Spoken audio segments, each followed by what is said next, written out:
امام فرماتے جو انسان ڈرپوک ہے، یہ ڈرپوک کیوں ہے؟ کیونکہ یہ 2+2 نہیں کرتا، یہ اپنے عقل کو استعمال نہیں کرتا.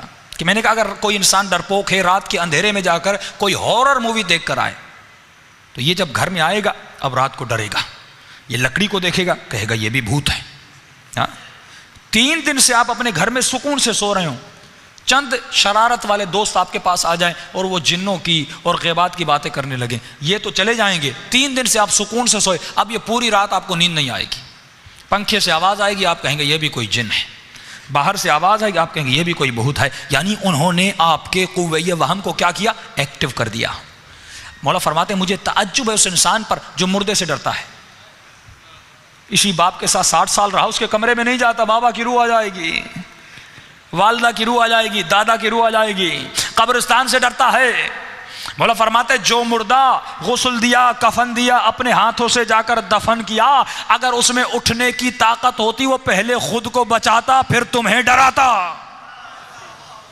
جو بیچارہ مٹی میں مل گیا وہ تمہیں کیا ڈرائے گا؟ لیکن یہی انسان مردوں سے ڈرتا ہے. فرمایا اس نے کیلکولیشن نہیں کی کہ مردہ بول نہیں سکتا، مردہ اٹھ نہیں سکتا، یہ مجھے نقصان کیسے دے گا. حیدرآباد میں لمس میرے خیال میں ایک یونیورسٹی وہاں پر ہے، بہرحال وہاں پہ 80s میں یہ واقعہ اخبار میں بھی چھپا تھا کہ کچھ نوجوان، اسی ڈر کی بیماری سے ایک نوجوان اپنا قاتل بن گیا، مر گیا. بعض لوگ ڈر کی وجہ سے مر بھی جاتے ہیں، اپنے قاتل بن جاتے ہیں.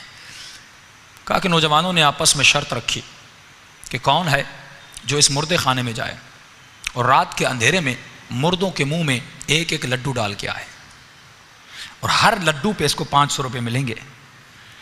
اب یہ ڈرپوک بھی تھا، اس کے اندر پیسوں کی لالچ بھی تھی، ڈر بھی ہے، لالچ مال بھی ہے. اس نے کہا میں جاؤں گا.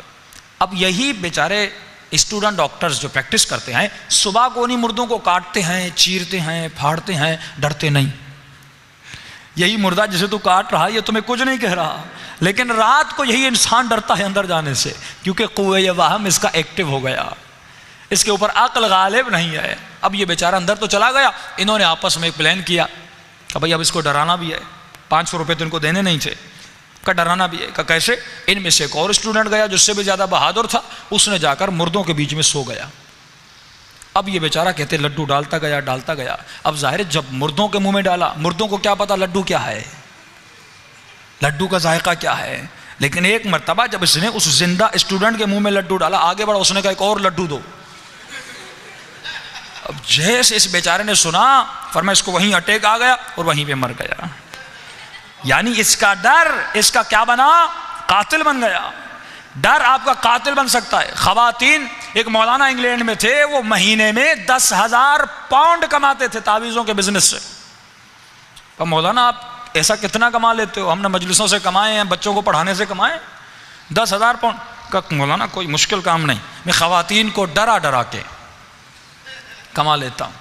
یہ ڈر اتنا ہے کہ بابا بنگالی پتہ نہیں کیا کیا، یہ کیوں بزنس کر رہے ہیں؟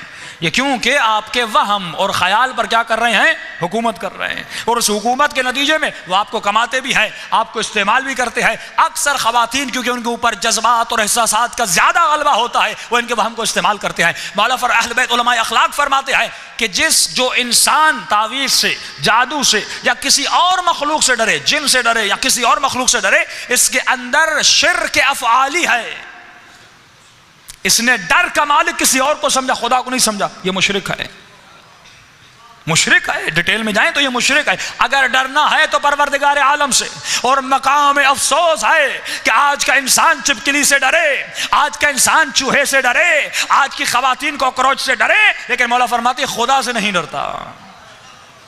بدحجاب ہو کر گھومتی ہے، خدا سے نہیں ڈرتی، چپکلی سے ڈرتی ہے. اب روایت سنیے معصوم کی. فرمایا جو انسان دنیا میں خدا سے نہ ڈرا لیکن اللہ کی مخلوق سے ڈرا، انہی حیوانات سے ڈرا، فرمایا قیامت کے دن اسی حیوان میں اٹھائی جائے گی، اسی کی شکل میں بلند کیا جائے گا. نہ ڈرو. اب آپ کہیں کہ مولانا جادو میں کیسے اثر نہیں؟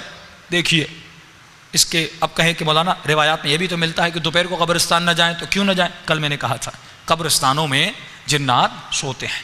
معصوم نے فرمایا دوپہر اور رات کے لیٹ نائٹ ان کے سونے کی جگہ ہوتی ہے.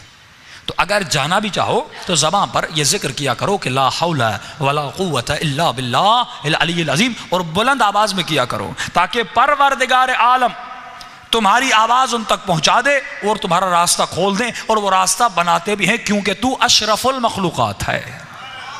ہاں، یہ جادو تمہیں نقصان نہیں دے گا۔ آسان سا ذکر ہے سورہ قل اعوذ برب الناس، قل اعوذ برب الفلق۔ اپنے بچوں کے بازوؤں پہ ہمیشہ باندھ دیا کریں، نہ ان کو نظر لگے گی، نہ ان کے اوپر کوئی اثر ہوگا، نہ ان کے اوپر کوئی نقصان ان بچوں کو نہیں ہوگا، ہمیشہ آپ کے بچے بہادر رہیں گے۔ فرمایا گھر سے نکلو، 6 طرف اپنی قل هو اللہ پڑھ دو، 1 مرتبہ آیت الکرسی پڑھ دو، دنیا کی کوئی طاقت تمہیں نقصان نہیں دے سکتی اگر خدا نہ چاہے، اگر پروردگار نہ چاہے۔ جادو کی مثال کے تقابل جادو، موسم فرماتا ہے جادو ڈراتا ہے، نقصان نہیں دیتا۔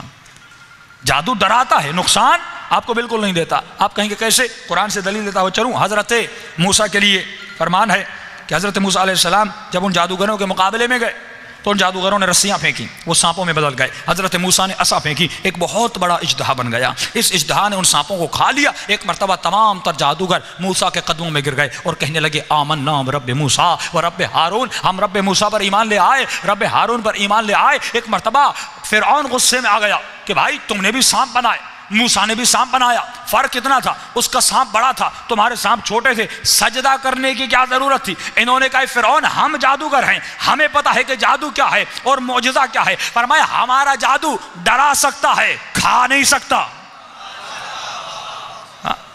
موسیٰ کے معجزے نے کھا لیا، یہ معجزہ، یہ جادو نہیں ہے۔